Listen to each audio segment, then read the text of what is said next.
Donc, sachant que les conditions ne sont pas toujours favorables et réunies pour le bien-être de l'enfant, qu'est-ce qu'on peut faire? Comment on peut transformer notre milieu de vie? C'est quoi les améliorations concrètes qu'on peut apporter? Okay. Merci. Bien, ça fait grand plaisir d'être ici aussi. Je me sens un peu comme le mouton noir, bien niveau, mais je vais prendre la balle au bon avec ce que le professeur Frédéric a bien mentionné, parce que je trouve ça intéressant.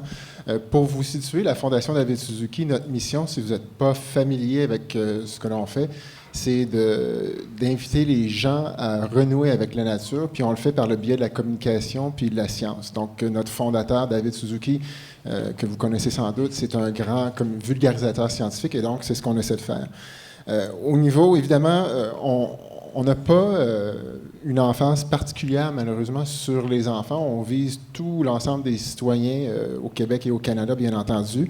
Et c'est drôle parce que notre fondateur, David Suzuki, se dit toujours ce que je regrette, c'est de ne pas avoir approché les enfants plus tôt dans ma vie, dans ma carrière, parce que c'est eux qui peuvent influencer les parents, puis c'est notre avenir. Donc, pour revenir à la question, les caractéristiques physiques ou sociales d'un environnement favorable au bien-être, bien, selon notre perspective, évidemment, qui est plus axée sur la question environnementale, c'est de créer un environnement sain et accessible. Donc, on parlait d'accessibilité, on parlait de parcs, et je trouve ça très intéressant. Parce que nous, ça sur quoi on s'est penché il y a quelques années, puis encore en ce moment, on parle de plus en plus de la question du déficit nature. C'est-à-dire que les jeunes qui n'ont peut-être pas accès à la nature vont peut-être souffrir de fonctions cognitives, sociales. Donc, la plupart dans la salle, vous êtes des médecins, des pédiatres, je pense que vous en saurez beaucoup plus que moi sur le sujet. Et donc, nous, on s'attaque beaucoup à cet aspect-là. Donc, comment est-ce qu'on peut contrer ce déficit nature-là? Et donc, notre approche est de dire, on va essayer de créer justement un environnement sain et accessible. Et ça a été un peu notre champ je n'oserais pas dire notre champ de bataille, mais notre approche.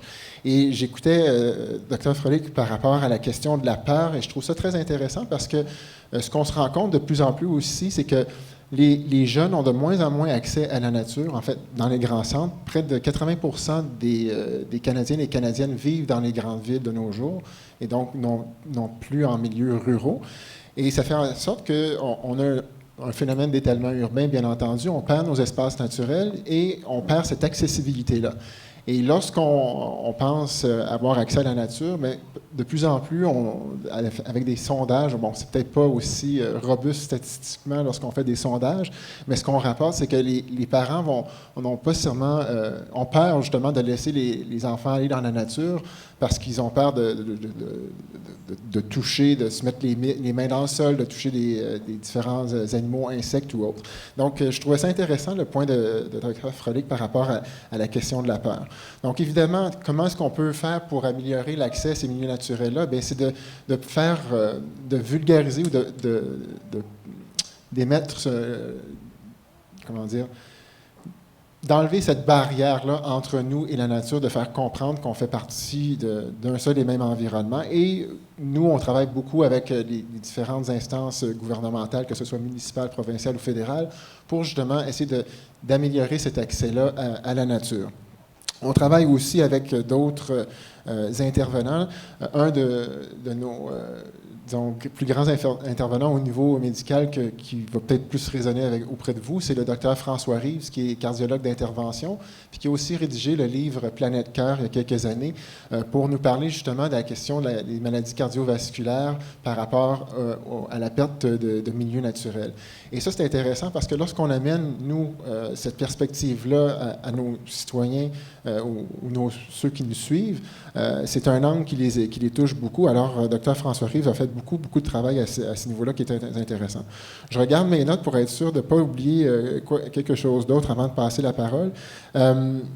Mais bref, je finirais peut-être en disant que, évidemment, le contact avec la nature est très important pour les enfants. Je pense qu'on l'a mentionné. Encore une fois, Dr. Froelich a mentionné la question de l'accessibilité, d'appuyer l'autonomie, du transport actif. Évidemment, nous, c'est ce dont on fait la promotion à travers nos différentes actions. Un des projets sur lesquels on travaille, et j'ai quelques exemplaires seulement, c'est la création d'une ceinture verte et bleue, tram et bleue pour le Grand Montréal. En fait, il y a plusieurs initiatives. Ça fait même partie du du plan métropolitain d'aménagement et de développement de la communauté métropolitaine de Montréal. Et nous, donc, on fait la promotion de ça. On a même créé avec le magazine Nature sauvage une carte où on retrouve justement quelques-uns des milieux naturels sur le territoire pour justement encourager les gens, les familles à avoir accès à ces milieux naturels-là, à renouer avec la nature pour justement, entre autres chez les jeunes, contrer le déficit nature, et puis chez la population en général, de s'approprier ces milieux naturels-là pour les protéger, pour justement créer un environnement plus propice pour nos jeunes et pour les citoyens. Donc, je pense que je m'arrêterai là-dessus, puis je serais curieux je vais être intéressé de discuter avec vous sur le sujet. Merci beaucoup, Jean-Patrick Toussaint.